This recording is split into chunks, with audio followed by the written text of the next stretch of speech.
un video grabado que publicó recién el Museo de Niebla, súper lindo. Qué lindo. Oye, Pau, te cedo la palabra para que, si quieres esperar ¿Comienzo? unos minutitos más o como quieras. Tú me dices, pues, Eso a las 7 en punto. Yo ya comencé a grabar. ¿Comenzaste a grabar ya? Entonces,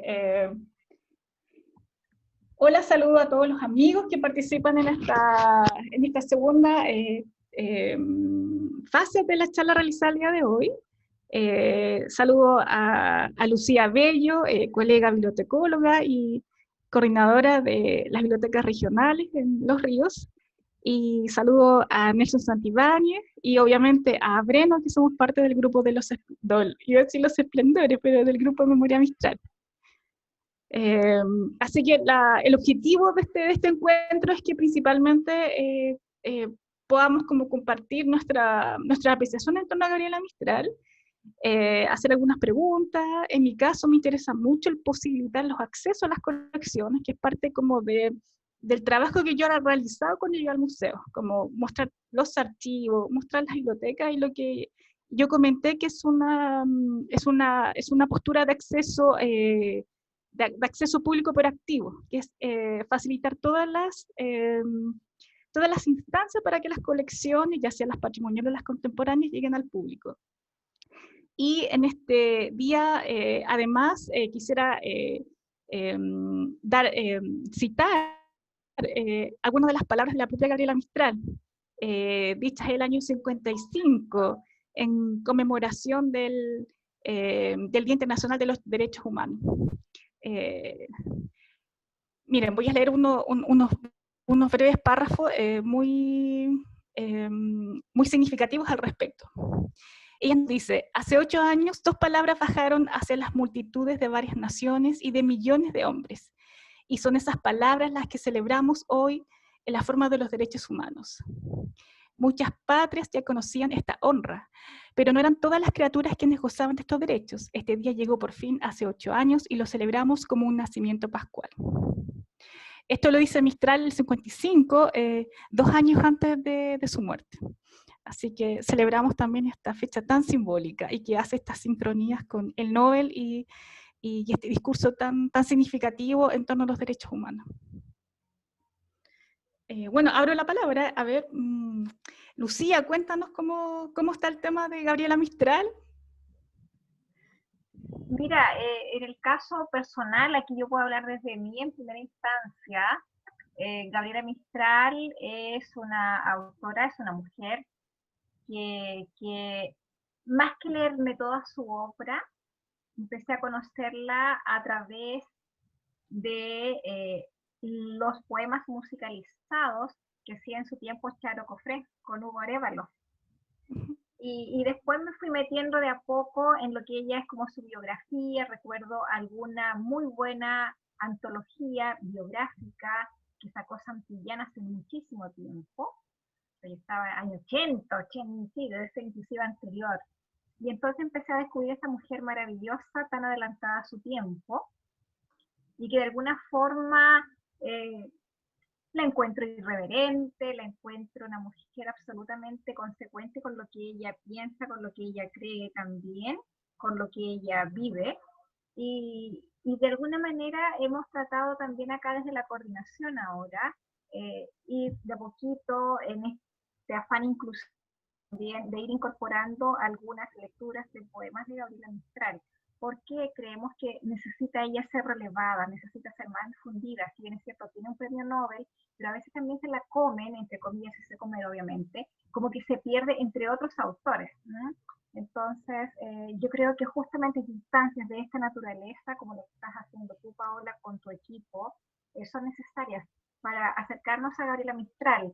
Y tiene muchas otras otros lados que nosotros no conocemos. Recuerdo que el año pasado conversábamos justamente de sus huertos medicinales, de sus plantas. Sí. Entonces también para mí ahí hay otra relación que no la he explorado en todo caso, a salvo recuerdo que en algún minuto estando en el Museo Gabriela Mistral, ahí en Santiago, donde está en Herrera, ¿no? Claro, el de la educación. Museo de la Educación, justamente. Y recuerdo haber visto, pero eso fue, no sé si fue el año pasado o el año antepasado, lo más probable. Y recuerdo haber visto como un jardín muy rústico que estaba como hacia un lado de la calle. Y me quedé porque vi unos chaguales, vi como varias cosas que eran para mí muy descontextualizadas de ese espacio. Después, conversando contigo, creo que te lo manifesté. Sí. Y entonces entendí que hacía alusión justamente a este interés que tenía Gabriela Mistral también por el cultivo de estas plantas, que debo de plantas medicinales o plantas comestibles eventualmente, pero ahí me pegué yo, como uno dice vulgarmente, en el campo, ¿no? Ahí me pegué el alcachofazo, no había hecho esa relación. Sin embargo, para mí también es una deuda descubrirla más aún en esa intimidad. La semana pasada o la antepasada, yo soy más de lectura, más leo, honestamente tengo hartos libros de plantas acá que son de mi interés también.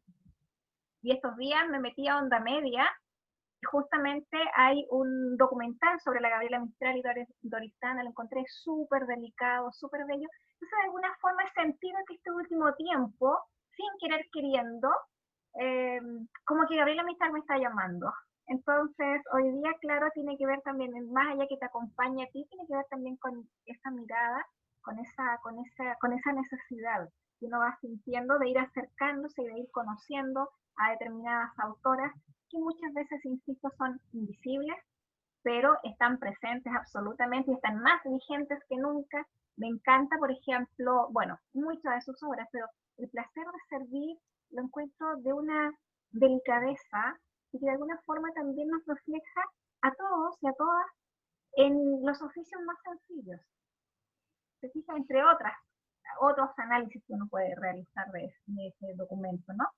Pero, por ejemplo, ese vergüenza también, estoy pensando así como en estas cosas que me vienen a la mente. Pero de verdad que es una autora que siento me falta todavía por explorar mucho más. Así que lo mío es un acercamiento siento que es muy débil a lo mejor, si me paro al lado tuyo, me paro de algún mistraliano también, o de alguna mistraliana, pero sí, pese a todo, me gusta la Gabriela Mistral. Así es que lo que yo te podría comentar, Paola. Sí, mira, para contextualizar, yo participé en una capacitación que hizo Lucía en La Serena, y ahí tuve que presentar un proyecto para una capacitación IFLA que nos hizo Lucía. Yo presenté los huertos de Gabriela Mistral, específicamente rescatando todo lo que tiene que ver con las cuales habitó Gabriela Mistral y que tenían huertos tradicionales que representaban los huertos del siglo XX. Pero se pueden rescatar en imágenes, y además hay muchos textos que la propia Gabriela habla en torno a cómo ella cuidaba los jardines en las casas diplomáticas que ella habitaba en todo el mundo. Entonces, es muy interesante ese trabajo, y con Nelson nosotros iniciamos un trabajo, me acuerdo de hacer como un levantamiento, no recuerdo, Nelson, un fitobiológico, no me acuerdo bueno, Nelson estuvo haciendo el rastreo de retóricas asociadas a, por ejemplo, la imagen de la rosa en el poema de Chile, cosas por el estilo. Así que es un trabajo de retórico muy interesante que además se puede rescatar patrimonialmente.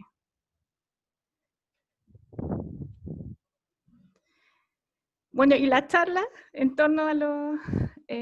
Oye, yo a propósito de la charla, Pau, dos comentarios, preguntas muy interesadas de mi parte. Primero, agradecerte la charla, el orden, la estructura, siempre se agradece eso. Y dos consultas, una que tiene que ver con un aspecto formal y otro con algo de fondo. Respecto a la forma, tú en algún momento deslizaste que en el estudio de las marcaciones, tú tanto en las marcaciones de pertenencia como de lectoría, tú detectabas cierto gusto de Gabriela por marcar con lápiz de mina azul. ¿Podemos asociar eso? ¿Podemos asociar a Gabriela con la marcación del lápiz azul?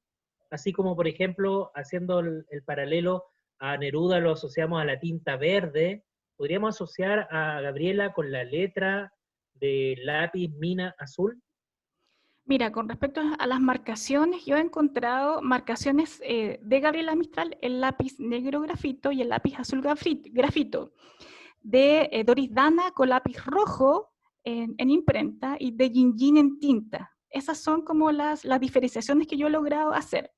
Gabriela Mistral realizaba marcas así más prosaicas, como una cuenta de luz, de agua, con lápiz negro. Y las que tienen relación con hacer citas del libro, ella las realizaba con lápiz azul. Eh, Soledad Falabella indica que, bueno, lucubra la tesitura que corresponde a que el lápiz azul era lo bueno y el rojo era lo malo en estos lápices bicolores que se utilizaban en aquella época. Sin embargo, yo he buscado los archivos para corroborar aquella tesis, porque no hay ningún escrito sobre el tema. Y no he encontrado hasta el momento facturas o compras de lápices azules, que sería lo que nos corroboraría cuáles tipos de lápices ella mandaba a comprar, pues tenemos mucho material. Así que ese también es parte como del trabajo de llenar espacios vacíos que nos entregan los archivos. Y Adrián Baeza es quien saca una cita maravillosa de Gabriela Mistral y que yo vuelvo a citar en la exposición que hice, donde Gabriela Mistral indica que ella cita con lápiz. Y el lápiz azul corresponde a efectivamente ella. Y también el lápiz negro. Los dos tipos de colores utilizaba, lo que yo he rastreado en sus libros y en los manuscritos. Me interesa harto ese aspecto porque le estoy dando vuelta a un poema, Marta y María. Y quiero defender la hipótesis de que en el poema, la voz lírica, Gabriela se identifica con María. Y María realiza varias actividades relacionadas con el color azul. Entonces, parte de mi hipótesis de identificación es la predilección de ella con el uso del azul. Por eso me interesaba especialmente, digamos, esa vinculación. Oye, sí, disculpa, referente a lo mismo, hacer es que allá nos adentramos a una retórica de colores que es distinta, porque porque Neruda no, en sí, él solo marcaba con verde, no hacía yo no recuerdo en las obras en los archivos que yo leí sobre Neruda, en cuanto a que él levantaba alguna tesis en relación a ese color. Colores azules, por ejemplo, que hay escritores que yo he visto que hablan sobre el periodo azul en Mistral, pero no he podido rastrear sobre ese tema. ¿Y Marta María es de Lagar 2 o Lagar 1? Está ahí entre las dos aguas. Ahí eso es interesante porque Lagar 2 es una obra súper polémica que lo dice la Ana María Cunio y lo dice la Jenny Ariz Castillo, que es profesora de la Universidad de Concepción, que trabajan, o sea, es como bien, o sea, Lagar 2 es una obra súper, yo te recomendaría netamente entrar a los manuscritos que tiene la Biblioteca Nacional y ver las tachaduras. Eso yo también Sí, Pau, lo he hecho y a partir de esa búsqueda se me instala la idea de que hay una cierta preferencia, probablemente no una identificación total ni nada por el estilo, sino que una preferencia de Gabriela por el color azul, el lápiz de Mina, tal como la voz lírica marca una preferencia de un actor de una actriz del poema con el azul, a ese nivel solamente, a nivel de inclinaciones, de preferencias, sin asignarle carga simbólica, sin asignarle nada de eso, digamos, porque a esta altura entiendo, digamos, que es demasiada elucubración hacer eso. Sí. Oye, y lo otro que me llamó mucho la atención es la lectoría de Gabriela respecto a Spinoza.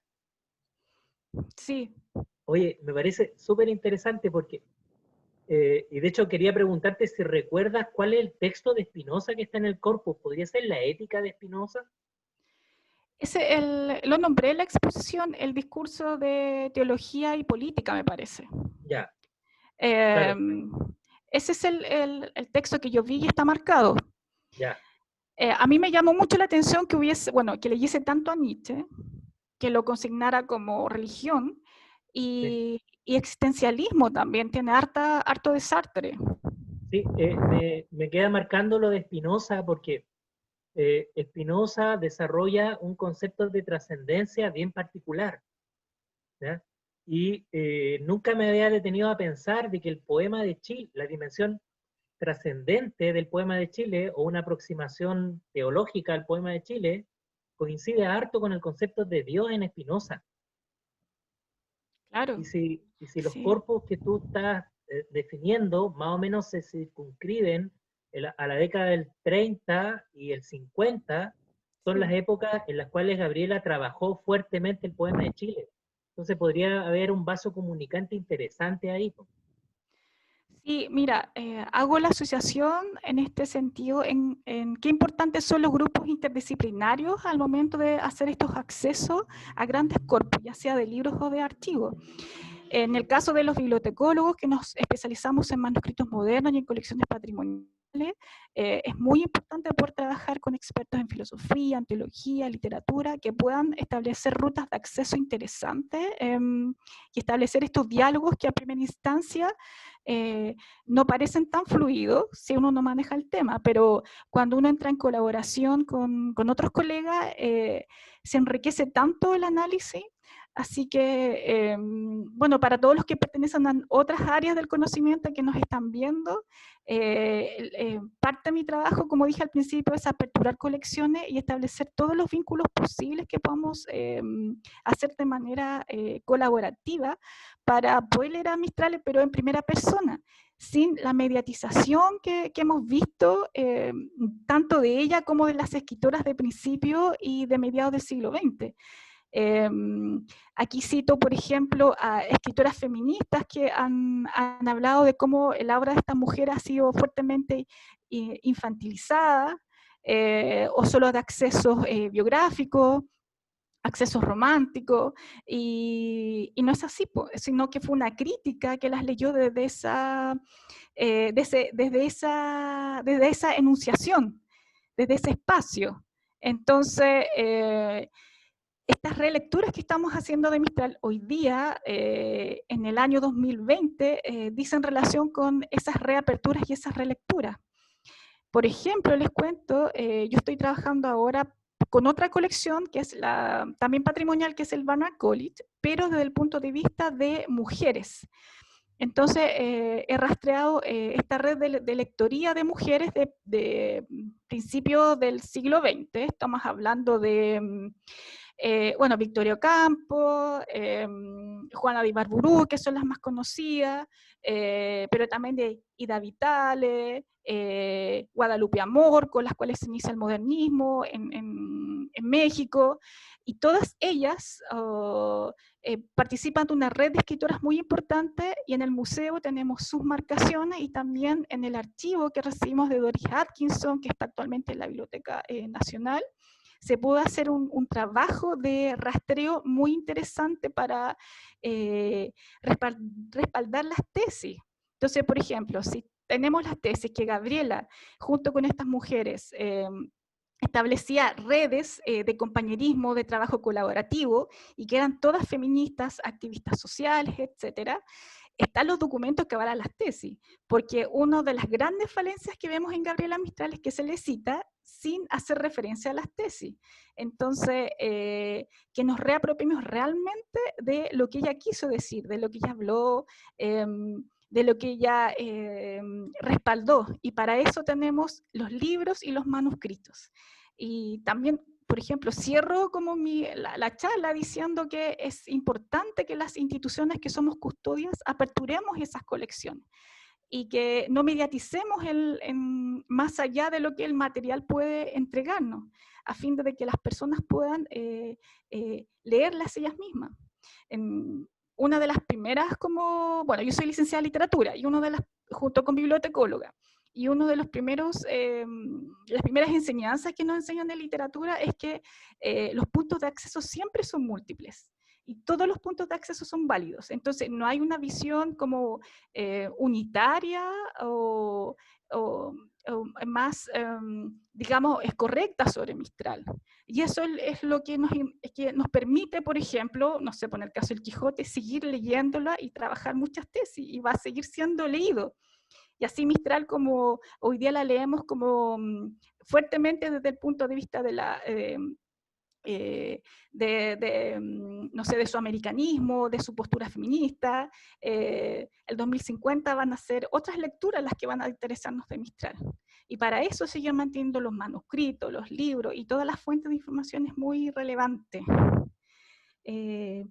Bueno, Breno me dejó a cargo de la charla, así que voy a saludar a Pablo Portilla, que lo conozco y es parte de la ruta, así que ojalá Pablo nos haga algunas preguntas, saludar a Marisol, a Jimena y a Luna Grandón.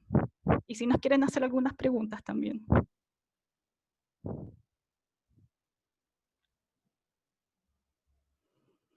Ahí Pablo nos está saludando, pero parece que no va a hablar.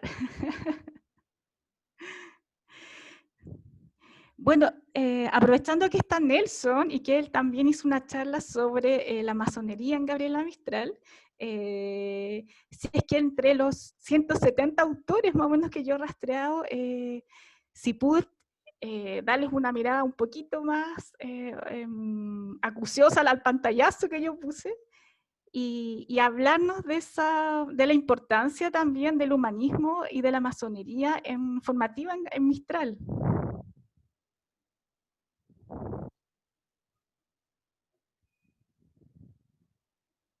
¿Aló?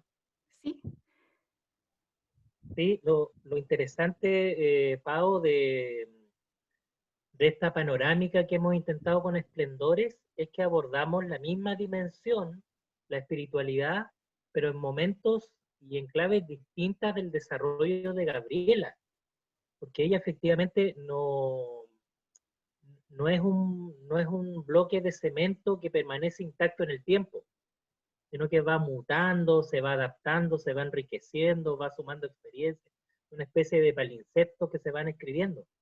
Entonces, la aproximación que yo intentaba o la relación que intenté establecer de la joven Lucila con el pensamiento masón, esa es la primera etapa de Lucila, en su formación más temprana. Entonces, hace mucho sentido ver en esta última etapa, dado que los corpos que tú caracterizabas, presentabas, corresponden más bien a la década del 40 y del 50, el fuerte está ahí, sigue presente de alguna forma el pensamiento masón ahí, en autores, en temáticas y en perspectivas. Entonces ahí se confirma la idea de que Gabriela no se cambiaba de un bando a otro, no dejaba de ser cristiana y se transformaba en budista, sino que más bien iba sumando experiencias, iba armando pequeñas síntesis personales de estas experiencias. Entonces, efectivamente, es posible ver en lo que tú mostrabas como etapa casi final de una biblioteca, de una lectoría, ver que siguen estando presentes elementos que estuvieron cuando ella tenía 13, 14 años y cuando todavía no salía de la región. Sí. Sí, es interesante.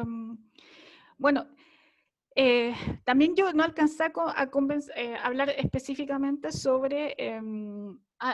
hay un tema, así que a mí siempre me gravita y encuentro que es como complejo cuando las personas tienden a caracterizar la pobreza de Gabriela Mistral, la pobreza material, por ser provinciana, por ser de origen más humilde, y se le habla también de sus rasgos indígenas, que son los que tenemos todos, por nuestros pómulos, y que aquellos son, y que cómo ya llegó a estas cumbres. O sea, ¿por qué ser provinciano, tener cara de mapuche y ser mujer te estigmatiza como un pobre ciudadano? ¿Sabes qué? Esa como estigmatización lo he visto en tantas charlas que he visto ahora sobre Gabriela Mistral. Entonces, ¿qué nos queda a nosotros, po? Si todas somos mujeres de clase trabajadora, con etnia física muy, muy notoria, y trabajamos en provincia, somos unas pobres mujeres. Bueno, Mistral representa principalmente la clase media trabajadora. Ella migra de Chile a buscar un mejor se va de Chile por los hostigamientos, especialmente de Amanda Labarca, que se le hacía al no tener el título profesional o universitario de profesora. Entonces ella representa mucha modernidad en ese acto. Todos somos migrantes, pues yo migré de Santiago a regiones, bueno, seguramente hay muchos migrantes acá dentro de Santiago, o sea, que migramos interregionalmente en Chile, pero Mistral es lo que podría ser hoy día absolutamente una clase media igual que todos nosotros, y migra y sale a buscar el pan nomás. Entonces, y además hacer notar, y estas son las conversaciones que uno va teniendo como con la hija de Isolina Barraza, la Sonia Stay. Para quienes ingresan a nuestras redes sociales de la Biblioteca del Museo, les cuento que nosotros el año 2017 o 2018, no recuerdo, no, 2018, que fue un año después que yo llegué al museo, nombramos la biblioteca del Museo Gabriela Mistral con el nombre de Isolina Barraza. ¿Por qué razón? Porque si recuerdan la charla, la primera donación que hace Gabriela Mistral el año 36 son de aproximadamente 1000 libros.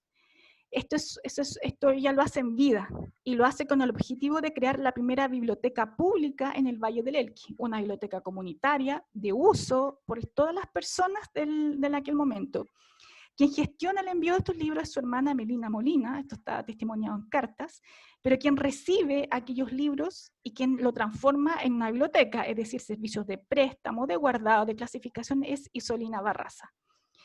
Al no tener Gabriela Mistral ni Melina hijos vivos, finalmente es Isolina que se transforma en Chile en la más importante legataria, y es ella quien guarda el material.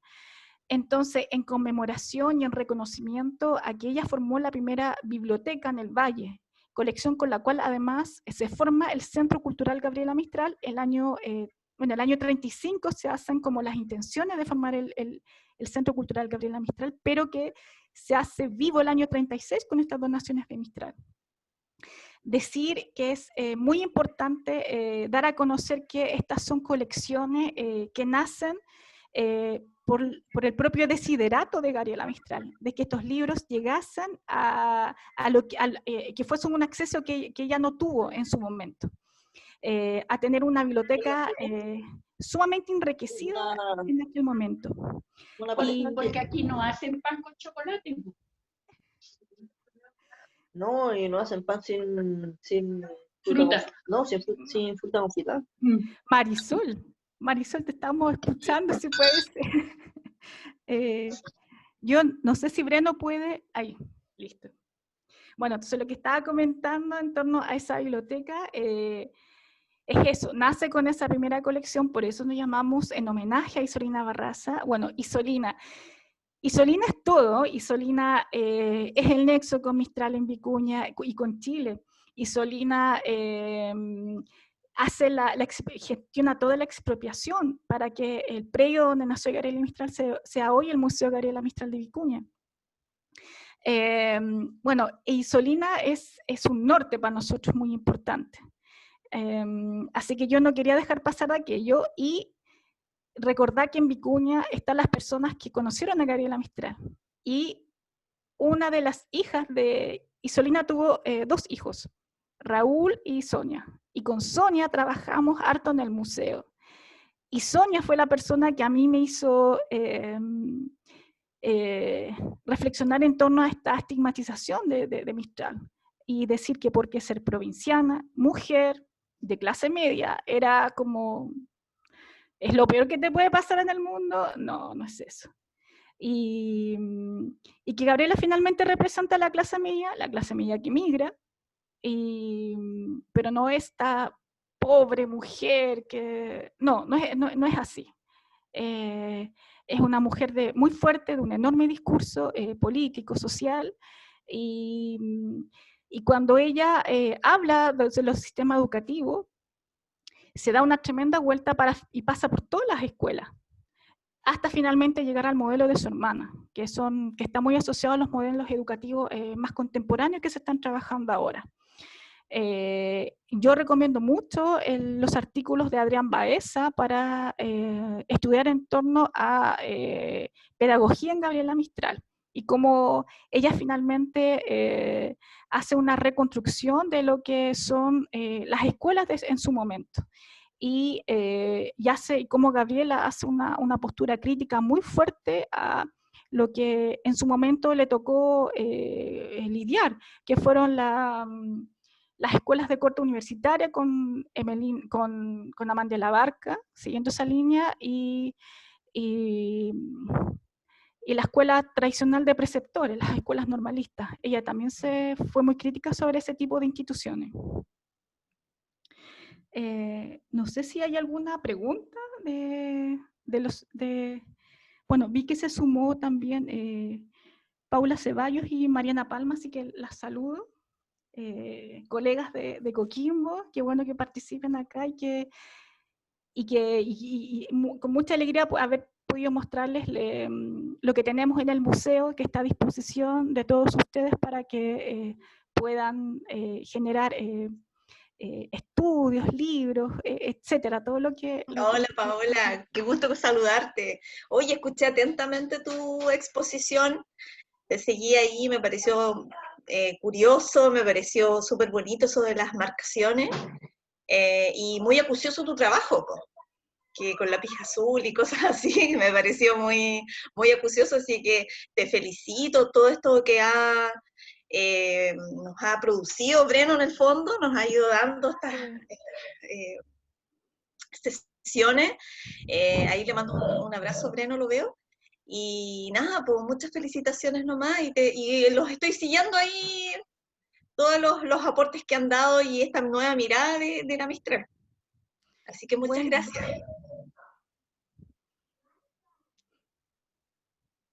Bueno, no sé si alguien quiere comentar algo o preguntar algo sobre el museo. ¡Wow! Hola, ¿Aló? Paula. Hola, Hola, Paula. ¿qué tal? Oye, gracias por todo lo que nos brindaste durante la tarde. Como digo, todavía estoy metido en la oficina, pero con la oreja puesta absolutamente. Así que, mira, ya que has planteado si es posible hacer alguna consulta o comentario, hago las dos cosas, ¿ya? La primera, para no ser maleducado, me lo pongo frente a ti, acá estoy en la oficina. Una es que dejaste una pelota dando bote con las fuentes documentales que aún se han investigado menos, ya que eso fue como justo al final de tu exposición y como que me llamó la atención. Ah, bien, ahí hay áreas en donde se puede hacer investigación. Si te podrías referir un poco a eso, mencionaste fuentes del Ministerio de Relaciones Exteriores y algunos otros documentos que a lo mejor podrían darnos sorpresas. Y lo otro, patudamente, ya que lanzaste la piedra, me parece un tópico interesante, esto de cuestionar la figura de cómo se presenta o cómo se valora a Gabriela Mistral en cuanto a ser o no pobre o al modo en que se le presenta, ¿ya? Yo creo que hay que hacer una aproximación un poco diferenciada. Lo que hay no es, creo yo, o no deberá haber de ninguna manera, un menosprecio respecto de su propio ser, una persona que fue luchadora acabadamente y contra todo lo que se le puso por delante. Pero hay que reconocer sí que en su origen familiar hay bastante de pocas posibilidades de desarrollo. Me explico, nosotros imaginamos, o podemos pensar en el Monte Grande de hoy, en el Vicuña de hoy, como ciudades que, pese a que pueden estar alejadas de la capital del país, son absolutamente accesibles. Agarrar un auto y llegar en un par de horas.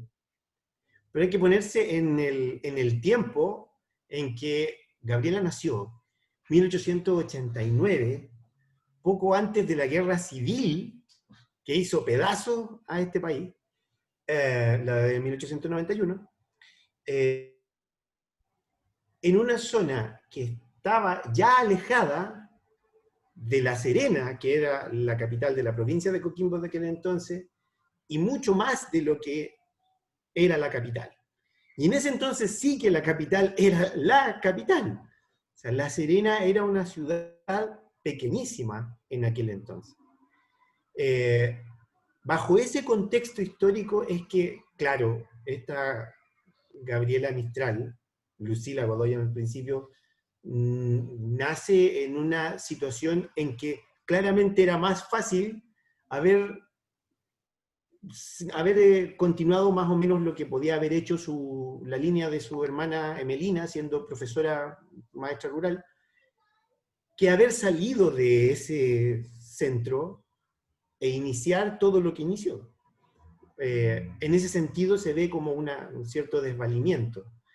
Pero no creo que eso disminuya para nada la manera que podemos ver y sopesar a esta figura histórica, sino que al contrario, nos demuestra que por muchos que sean los problemas, siempre es posible alcanzar las aspiraciones, siempre es posible alcanzar los sueños, y hacerlo con una autenticidad como la que ella tuvo.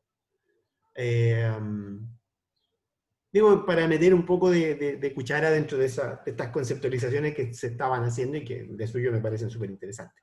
Pero te dejo lo otro, lo de las fuentes. Yo sigo aquí en la oficina, así que voy a estar escuchando. Gracias desde ya. Ya, mira, yo nombro un montón de instituciones en las cuales yo puedo rastrear el tema Gabriela Mistral, en el sentido que me interesa rastrear las fuentes primarias. Entonces, hay muchísimo material disperso. El Ministerio de Relaciones Exteriores tiene el archivo histórico, donde podemos ver cartas de Gabriela Mistral, documentos de Gabriela Mistral, fotografías de Gabriela Mistral en ese ejercicio. Eso, por ejemplo, no entra en una plataforma virtual, por ejemplo, que haga diálogo, donde podamos tener un metabuscador que organice ese material, con, por ejemplo, lo que el Museo Gabriela Mistral sube a la plataforma que se llama Surdoc, que es otra plataforma donde sube las piezas, que trabaje de manera integrada con protocolos que trabajamos los bibliotecólogos. Los bibliotecólogos trabajamos con el protocolo Z3950, que son cosas muy técnicas, pero que finalmente soluciona toda esta problemática que genera los materiales dispersos. Yo hago alusión a cosas muy técnicas brevemente, en relación a cómo se pueden organizar todos los archivos.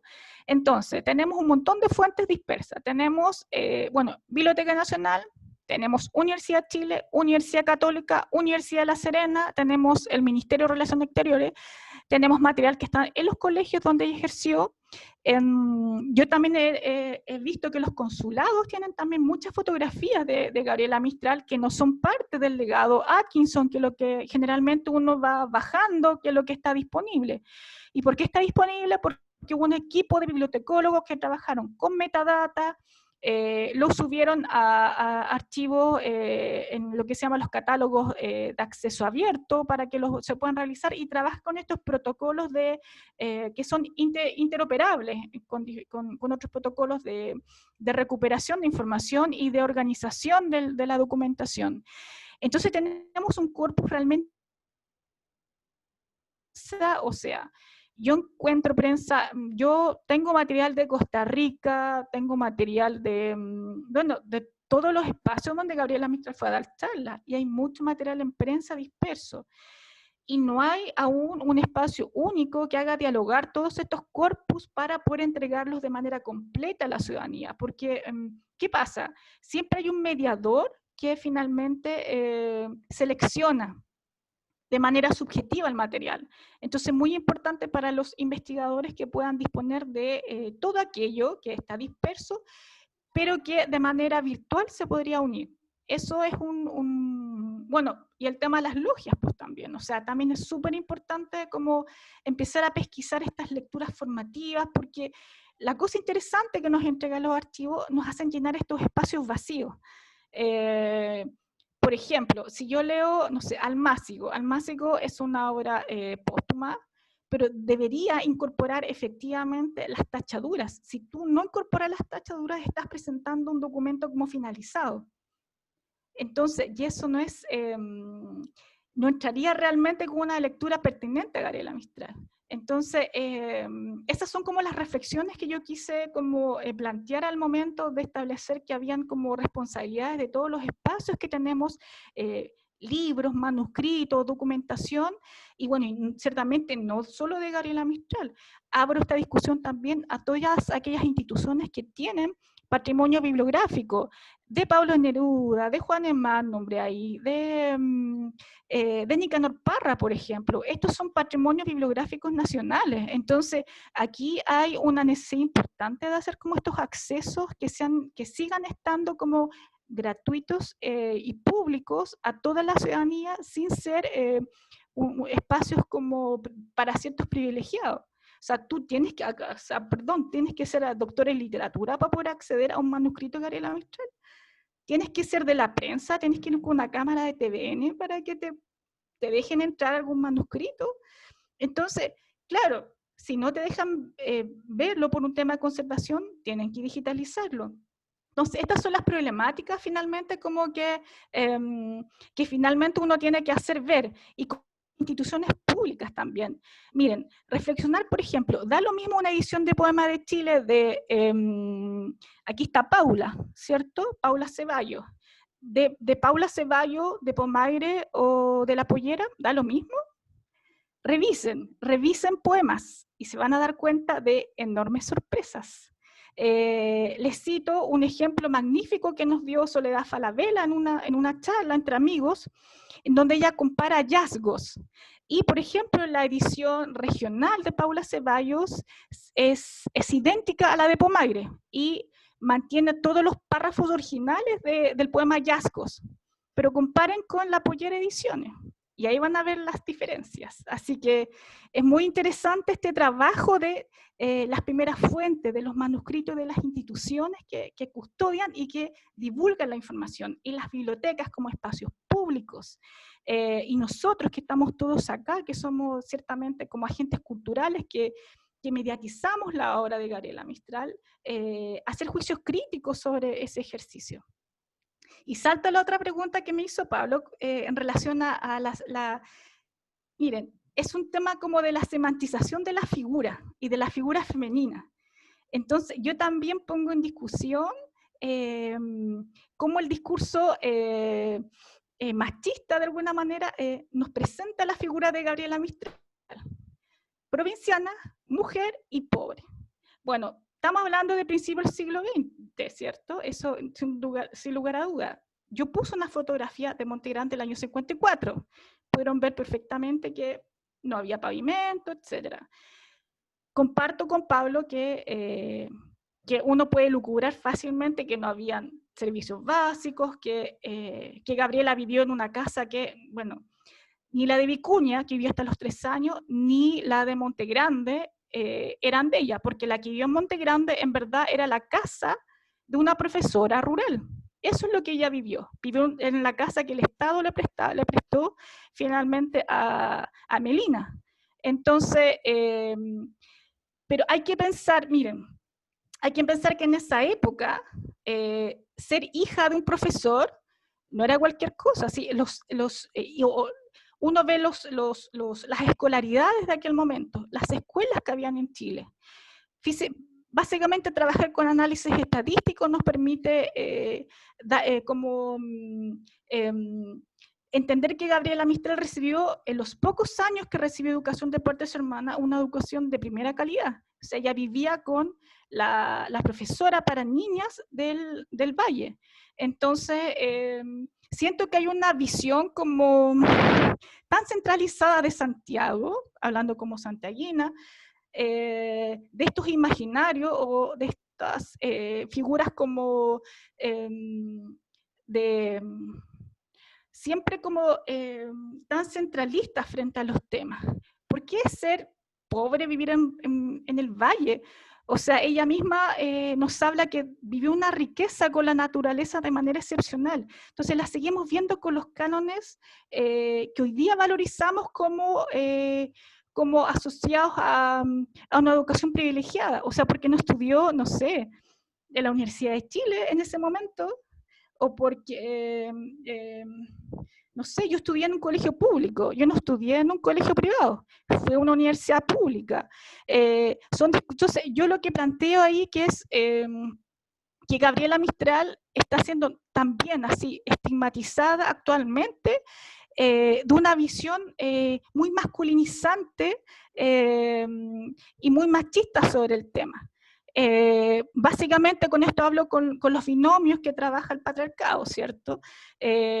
O sea, si no eres rico, eres pobre, etcétera. Esa línea como de argumentación. Entonces problematizo, así como se presentó a Mistral como la pobre mujer que no tenía hijos y que por eso siguió la literatura infantil, como se la estigmatizó que todo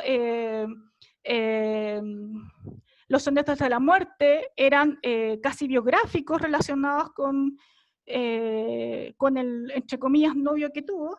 Entonces, nuevamente veo que hay como mucha biografía especulativa asociada a Mistral. Y que cuando uno conversa con personas como la hija de Isolina Barraza, te hace cuestionar nuevamente esas visiones. Entonces, era para responderle esas dos preguntas a Pablo.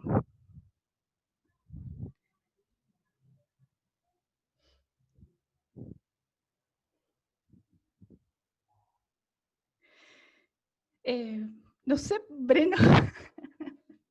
Breno, cuéntame, ¿seguimos, no seguimos? Hola a todos, ¿cómo están?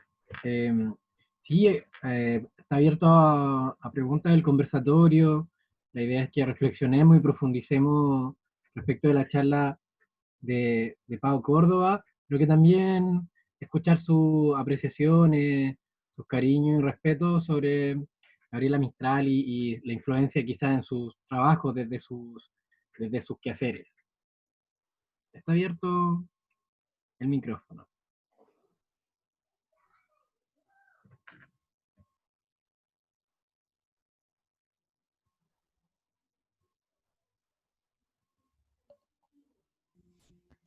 Buenas tardes, mi nombre es Jimena, soy profesora de acá de la cuarta región de La Serena y quiero en primer lugar agradecer a Paola con todo ese bombardeo de información hermosa que nos compartiste, que creo que una de tus tantas reflexiones que dijiste que como tu labor dentro de la biblioteca es darnos a conocer quizás cosas que no vamos a poder hacerlo aún en una simple visita, por ejemplo. Y este proyecto que es de Breno y de mucha gente que sé que lo está armando, creo que llegó en un momento perfecto de lo mismo que también hablamos recién, de esta nueva mirada o de estas relecturas de que Gabriela nos invita siempre a hacer. Así que súper agradecida, estoy muy interesada de seguir investigando. Bueno, soy profesora y aparte hago algunas cosas en producción, también tenemos proyectos literarios, de ir investigando un poco más y también involucrando con los colegios. La idea es quizás ver el tema de las huertas. Gabriela se llevó un pedacito de Chile en todos los lugares que estuvo, y le hemos estado dando vuelta a esa misma energía también de la misma naturaleza que ella nos entrega. Así que muy agradecida, Paula. Agradecida también me sacaste algunas dudas de que si ella había tenido una cercanía con Rudolf Steiner, que yo también algo por ahí averigüé, que Breno también con toda esta charla ha podido hacer unir estos puentes que Gabriela nos permite, ¿cierto?, abrir. Así que muy, pero muy agradecida que en esta tarde de día jueves, ya estoy también terminando mis clases, podamos reunirnos y conversar sobre estos hermosos temas. Gracias, Paula. Ya, Jimena, muchas gracias por tus palabras y comentarte la importancia de los profesores en la divulgación de la obra de Gabriela Mistral. O sea, yo placer y como una admiración a profesoras como Mónica de Lucila Godoy ella es educadora, y ella, por ejemplo, nos muestra en trabajos a niños, y hace que niños lean a Gabriela Mistral en las calles, que la reciten, visita los espacios, hace como instancias educativas muy innovadoras, y ellos son los que hacen que la biblioteca sea un espacio vivo. Bueno, la biblioteca del Museo Gabriela Mistral comienza a trabajar con bibliotecólogos el año 2010. Yo soy la segunda bibliotecóloga. Primero estuvo Cintia Suárez, que realizó mucho trabajo con la comunidad, y yo soy la segunda bibliotecóloga a cargo. Seguí la línea de Cintia en el sentido de poder salir a realizar mucho trabajo de fomento lector, pero saliendo y visitando los colegios. Tenemos una colección de préstamos nosotros muy grande, una colección infantil de aproximadamente más de 2000 libros, que fue un trabajo que inició Cintia.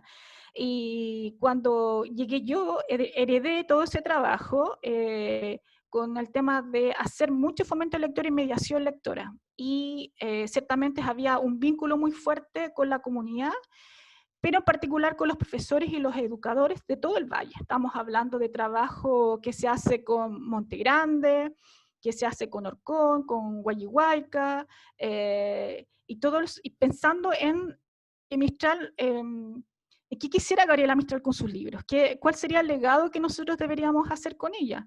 Entonces, hacer un trabajo de lectoría activo y de visita a estos espacios. Y cuando llego yo, bueno, me sumo al trabajo que había realizado la colega, y empezamos a trabajar además con los archivos. Entonces, y con el material patrimonial. Entonces ha sido un trabajo de poder contar con bibliotecólogos profesionales, que nos interesa el tema, que estamos muy fuertes y orientados en el fomento lector, y que es una biblioteca en particular la que tenemos en Vicuña, patrimonial, porque tenemos los libros de Mistral, pero además es una biblioteca con mucho material contemporáneo, con los cuales salimos al colegio y hacemos vivo el legado de la Mistral, acercando los libros y fomentando la lectoría en los niños y en la comunidad. Entonces es una biblioteca muy, muy activa. Así que, Jimena, qué bueno que pudiste como contactarte. La biblioteca está abierta, hacemos préstamos, hacemos maletas viajeras, prestamos los libros a los colegios, hacemos actividades con los colegios muy fuertes. Así que nuestros mejores aliados son los profesores. Así que súper bienvenida a la biblioteca. Es una biblioteca pública, todos los servicios son gratuitos, hacemos socios a los niños, damos charlas de patrimonio, o sea, todo lo que tú necesites, al ser nosotros una institución pública, realizamos. Así que si me sigues escuchando, ya te fuiste, súper como, pucha, para nosotros trabajar con profesores es lo mejor, o sea, muy, muy satisfactorio el poder trabajar con docentes. Bueno, gracias por tu respuesta, gracias también por esta apertura, porque, bueno, yo participo en muchas comunidades educativas que a lo mejor es reactivarnos. Tú mismo dijiste, quizás los profesores son los mejores aliados para hacer este cambio, quizás, no sé, la Mistral es tan versátil que la podemos tomar de distintos puntos de vista. Así que, muchas gracias. Gracias a ti.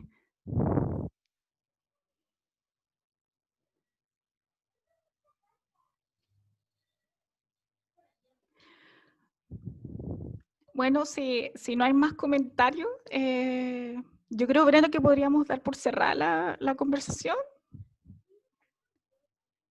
Sí, agradecer a todos por estar, especialmente a Pau Córdoba, que nos entregó esta charla pormenorizada, acuciosa, y que estará disponible en el canal de YouTube durante todo este tiempo, porque quedan ahí luego de estrenadas las charlas. Es un material que uno puede volver para buscar tips que entregó literalmente y entre líneas Pau en su charla. Este acercamiento del legado de Mistral a los territorios, finalmente, que es lo que tratamos de encarnar con este proyecto, que releva su espiritualidad en pos de la educación. Así que agradecer a todos, a las instituciones colaboradoras, especialmente al Museo Gabriela Mistral de Vicuña, a la Ruta Camino Gabriela Mistral del Gobierno Regional, a la Casa Rural de la Cultura, a cargo de Mariana Palma, y a todos y a todas por estar en este conversatorio. Ya, entonces nos despedimos. Bueno, saben dónde trabajo, cualquier pregunta la pueden armar, y qué bueno que seamos más los que nos estemos sumando a Mistral, pero desde la apropiación personal que cada uno quiera hacer de ella, no esta visión que nos imponen ciertas personas, cierta crítica o ciertas instituciones, ¿cierto? Así que un abrazo para todos. Paola, también, sí, por esta invitación a un redescubrimiento de la autora, de la mujer también, que es Gabriela Mistral. Así que yo acude porque de verdad que para mí es un acercamiento también distinto. Así es que muchísimas gracias por todo lo que nos entregas. Tener alguna colaboración también de parte tuya hacia nuestra propia comunidad en este tiempo de virtualidad en general, ¿no? Ya, entonces nos despedimos. Breno, ¿tú cierras? Sí. Sí, listo. Muchas gracias a Bueno, todos, que estén bien. Sí, adiós. Estamos hablando. Adiós, Chao. que estén bien. Gracias a todos, a todas. Chao. Chau, chau. Chao.